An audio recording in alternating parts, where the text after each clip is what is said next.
Good morning, everyone. Welcome to North Star Knife Reviews. Today, I want to take just a quick look at this awesome knife that I got from my friend Tom over at Knife Delights. If I'm sure everybody who watches this is subscribed to Tom already, but if you're not, go over to Knife Delights, check it out, and subscribe. He's got some great information, and he is the master of the bucks.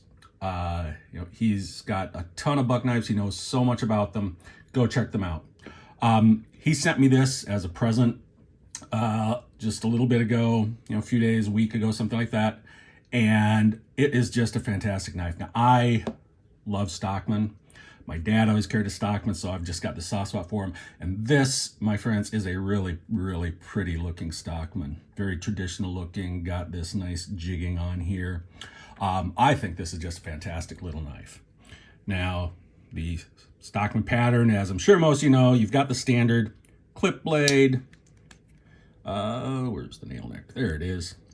Got the spay blade, and then you have the sheep's foot blade. And you can see Buck does their Stockman a little bit differently from a lot of companies. Buck uses 3 springs, and they have the layout a little differently than most. Okay. And I've got another Buck here. I think this is my only other Buck Stockman. It's a little smaller. It's a 303 pattern.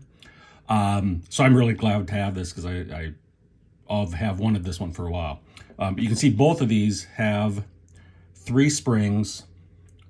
Each blade has a dedicated spring. And what that allows them to do is to put the knives in straight. You can see there's no liner separating any of the knives. Here we go.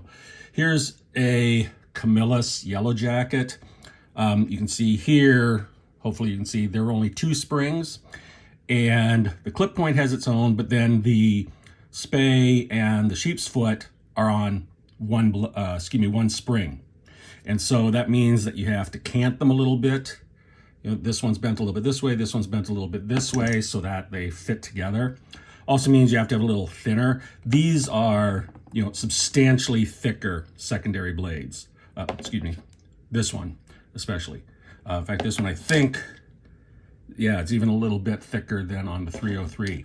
So these are a little sturdier blades, and each one having its own spring, less wear and tear on the spring as opposed to when you have 2 on that same spring.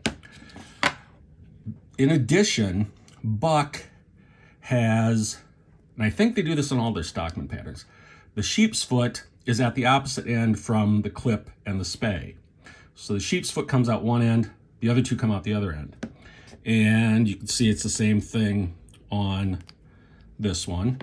The sheep's foot comes out one end, the other 2 come out the other end. Buck used to do it differently, and most other Stockman patterns still do it a little differently. Generally, the spay blade comes out on its own on the other end. And then the sheep's foot and the clip are on the same end. Buck, and I don't know for sure the reason why they did this, but Buck back, a number of years ago shifted and started putting the sheep's foot on one end. So it's a little bit different than most of your Stockman patterns. And I think Buck does this with all of their Stockman, as I say. Anyway, this is a beautiful knife. This was such a thoughtful gift from Tom. Go check him out if you haven't. Tom, I really appreciate you, appreciate your friendship, and I love this knife. I think this is a beauty. It's going to get a fair amount of pocket time from me. You guys have a good day. You stay sharp, and I will catch you next time.